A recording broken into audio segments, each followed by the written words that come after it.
All right, so this is the third video in my series just trying to explore Perplexity's new browser called Comet. Right now, I think it's mainly being distributed through invite only. You can kind of go through and see little invites that you've sent out to people. Um, One of my goals for this video was originally going to be just exploring kind of the interface here on the new tab page, and specifically looking at some of the widgets. Like if you come over here, you can kind of see a lot of really cool things that I honestly haven't even looked at most of these, but I ran into this one, the assistant in action, and it kind of blew my mind a little bit and scared me a little bit, honestly. I kind of looked into it a little more. I'm going to show you, as soon as I show you these articles, I'm going to show you something that I did on my site that is just insane to me. Some of you may have already heard the term agentic in relation to AI, and I've been following that, and I think, okay, that's cool, but it's not going to really be mainstream very soon, or as soon as I thought anyway. But after seeing this today, I'm like, man, this is here. Like it's already happening. So I'm just going to show you what it can do here in a second. But before that, I do want to make sure people know when I'm going through these features, I'm in no way promoting this. I'm not associated with Comet and or Perplexity, other than that I have an account. Um, but I want to, I guess, record or document my journey as I try and vet this tool. I've been vetting a lot of AI tools over the last year, trying to understand how they're going to impact us, how they'll be useful, which ones will be the winners, which ones will be the losers. And Perplexity seems to be doing some things that are challenging a lot of what we've kind of gotten used to with ChatGPT and Grok. I'll just show you, there's a few articles here just kind of talking about the security risks that are possible, and I think you'll understand more of why that's even an issue as soon as I show you what it can do here on this site. And you know, most of us are used to like using AI for stuff like this. Like, let's look at a cool cat thing here. You know, like you can come over here and say, I asked it to make the cat 3 times. I kept trying to change on this which model it was using. This one was supposed to be Grok. This is supposed to be OpenAI. This one actually was set to, if I do whatever it's supposed to set to best, which if you click up on assets says that it was. Let's see if it even shows it. It used to say OpenAI on it. Oh, images right here. You can see it says OpenAI. Anyway, it's an interesting thing. I did Grok, and then I did Gemini, I think, from Google for this. But as I went back to images, it was saying that they were all OpenAI. So I'm not really sure what's going on with that. But that's not the point of this video. The point of this video is what I'm about to show you, which is the assistant in action. Now, if I click on this, it's just going to open up some random browser. Some of their sequences are pretty long, so I don't want to get stuck in that. So I'll start it just so you can see, and then I'm going to show you what it does on my site here. So I'll just click this now. All right, so I am not touching the screen. Like, I'm just kind of just over here, but you can see it says take control over browser and plan a road trip from Paris to Barcelona with 3 stops. So I'm not touching anything. You can see this blue kind of glow around the edges, and it says pause Comet Assistant. So I am not typing. It's doing everything for me. I'm just kind of hands off right now. And you can watch the steps on the right side of what it's doing, kind of how it's interacting and why.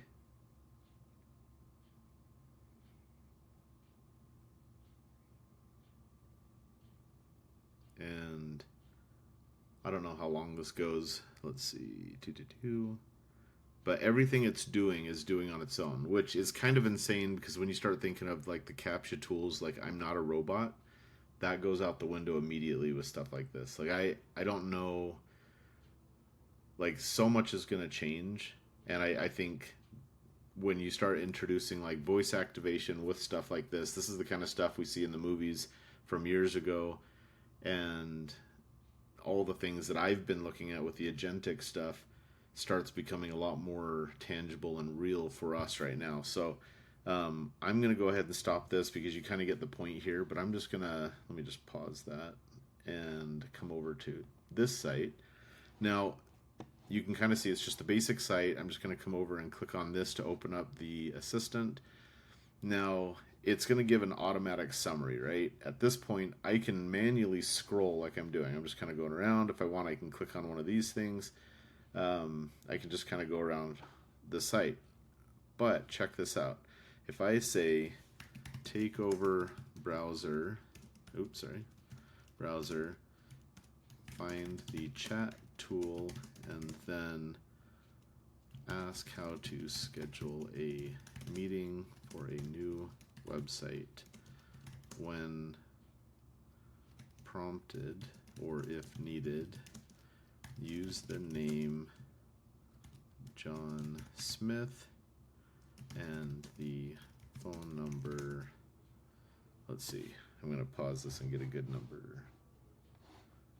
Alright, I'm going to use our office number here and use the number this, and then let's see, use the email of John Smith. Smith is cool at exam. Man, I feel bad for the people who have example.com. And I think that's it. So I'm just going to leave it. I'm going to say, make sure to schedule a meeting this week, and find any time after 10 a.m. Mountain and before 3 p.m. Mountain. I guess I could have just put that together. All right, so I'm just going to let it go. So I'm hands off now. So just watch what it does. It is insane. So you can see the glowing already started around the edges. It located the chat, and it's going to start interacting. It's like everything that's happening right now is completely automated. And what's funny is the chat on our site is also AI. We're in the middle of training it to interact with people to provide information. It opens up the scheduling tool. It clicked on the scheduling link. It's now going to find a time within those parameters. And it has to be this week, sometime after 10 a.m. and sometime before 3 p.m. So it's found a noon spot. And it's going to come in here. Let's see now if it puts in the right information. When I did it the first time, I didn't really give any information. And it just kind of put in random stuff. Yeah, like this is insane. And I probably could have said add a guest and introduce, XYZ people. And it's going to schedule. And the funny thing is, this is the second time I'm doing it, but it just confirms everything and it's done. Like, that's insane to me. And if I use voice activation, I could just see myself heading to work and just being like, hey, Perplexity, do this thing for me or this task. And if you're fully signed in with your full identity and content and stuff like that, it could probably do a lot more without all those other pieces. So that is kind of crazy. And if I could say, take over the browser and go through each page on wodobo.com and discover their main services. Actually, you know what I'll do instead? I'll say, take over my screen, and these prompts, by the way, you can do shortcuts to. So like you can come over here and do stuff like this, right? Like you just do the / and then you have that. So if I say take over my browser and return to wodobo.com and find the contact page and submit a form request saying that we scheduled a meeting and we're excited to meet with them. Let them know what time the meeting was scheduled for. Sorry, this is probably boring watching this. And include any pertinent info about our company, which is a toy company that sells, let's see, funny animal pens. All right, there we go. So I'm hands off now. and let's see if it can do it. Like so far, everything I've done has been within. Oh, this is interesting. It's showing the browser. You can kind of see up here. It's showing everything happening over here. If I click on it, oh, that's weird. That's funny. Um, so it's doing everything.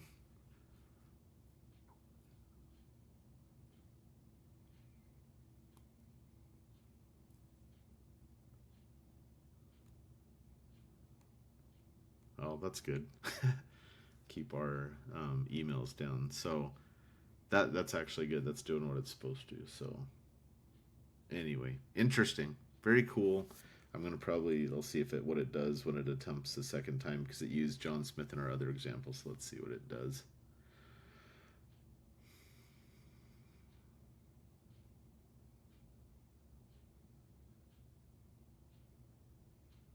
Well, that's cool. That's good to know. So that did what we wanted to. So I could then come in. What's interesting is you can intervene at any point.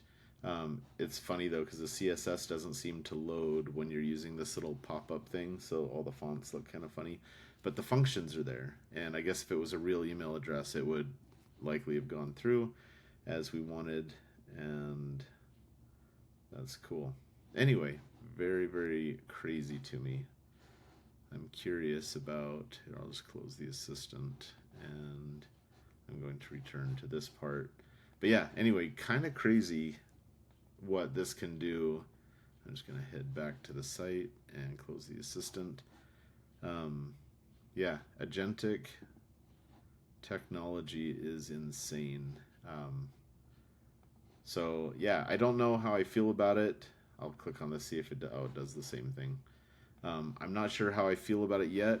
There are definitely a lot of potential security risks and threats. I think Perplexity is definitely, I mean, that's, I think, where they're heading in a huge way. So that's something that's going to be definitely being addressed in one way or another. But I feel like with anything security wise, nothing's ever fully secure. So definitely do stuff like this, carefully. They do say in their documentation that they don't allow you to enter in like personal info for like banks and stuff like that. So we'll see how this evolves.